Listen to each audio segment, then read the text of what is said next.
Hello, hello, hello, guys, and happy Black History Month to you, and many blessings too.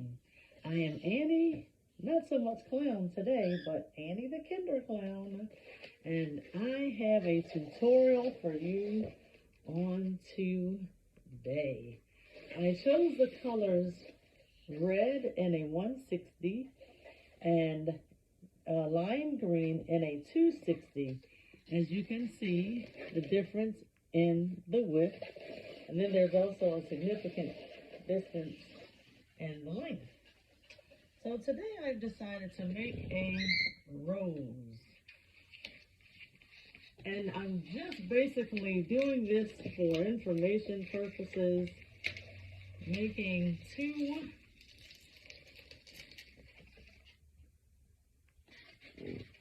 bubbles on the end, and I'm going to make a rose.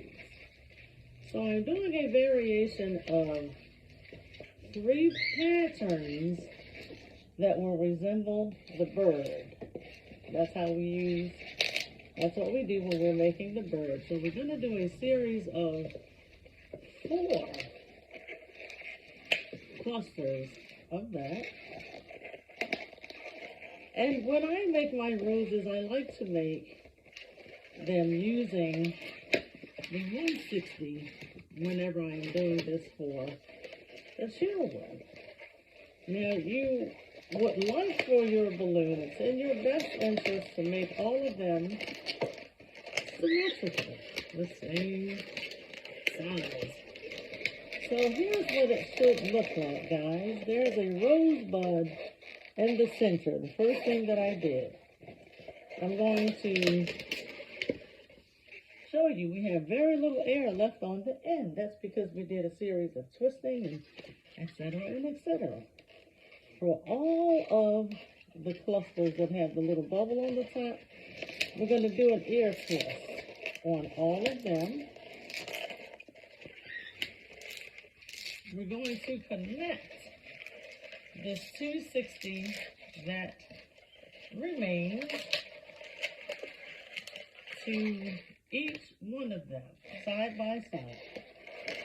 I'm going to distress this balloon a little and just let the air up, just a little bit, just so that I can twist it around each one of the 160 little ear twist, and that's where we distress the balloon there.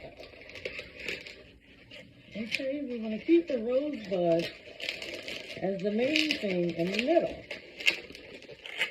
Okay, now let's get started.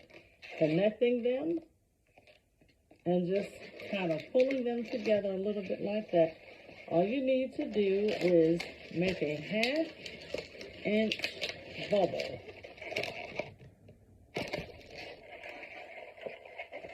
A 1/2 inch bubble to start the process. Be patient with yourself, just as you would in any goals that you would like to achieve in life. You have to put the time and the patience in, along with the work, to make it all come together. Now, if you wanted to, you could leave it just as that, and that's how it looks on the bottom. This is how it looks, and there's the rosebud in the center. You have enough air on the end to stretch it a little to go around one more time.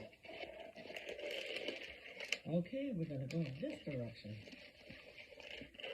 We're going to go up under that first bubble. So that's the second bubble. Practice the 3 P's in life. Practice, pray, and have what? patience. So if you lose a bubble, that's okay. Let a little air out. Let a little air out, and you, guess what? You can still take what's left of that balloon and just twist it. And still you have that little tail on the end to connect it. See that little piece where we lost that bubble? That's okay. That's why you practice. Now, what you want to do, if you wanted to, you could go back and make an ear twist bubble and stick it right on there. But I had a little piece of what was deflating left over, and I just connected it. So I'm going to take this 260 right up underneath them here, because I want to make a base. I'm just pulling this through, and I'm going to tie it. You have to use your eye and your hand coordination. Eye, hand coordination when you are doing balloons. We're just going to make a cluster of 3 petals. But that's okay, because guess what? I have another one. So that's what happens, guys, when you do your good. You have to do better. And then you do what? Your best. You never let it rest until your good becomes your better, and your better becomes your best. So in the wonderful world of balloons, we would like to say that everything is perfect, but it's not. It's not perfect. Because balloons pop, and just like you saw this, I did what? Recovered. And that's what happens in life. God will bless you to recover all. Just take this little piece right here and thread it in between here to make a bracelet. You take your scissors or continue to run it through, and you make your bracelet. And there is your rose.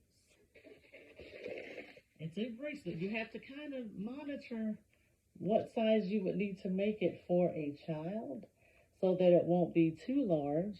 And if it's too long, then certainly you adjust it by putting it on that child's wrist and see for yourself just how long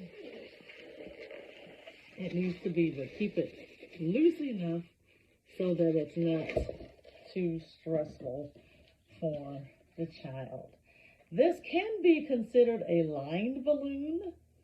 Lined balloons are wonderful because you want to keep the line going. That's why we call them L-I-N-E, line balloons. With line balloons, you should not be using more than 2 balloons to accomplish what the goal is for your design. Your design should already be up here. And you only give the options of what is available to the child that you, the professional, would be able to accomplish and achieve. Okay? Sometimes children will make suggestions or make requests. And if you're not skilled and well-versed like myself, then you're going to be in trouble. Only give the options if it is what? An option. And if you have mastered that particular balloon design or style of balloon. This is Annie the Kinder Clan with a Black History Month saying, let your good become your better and your better become your best. Have a great day. Bye-bye.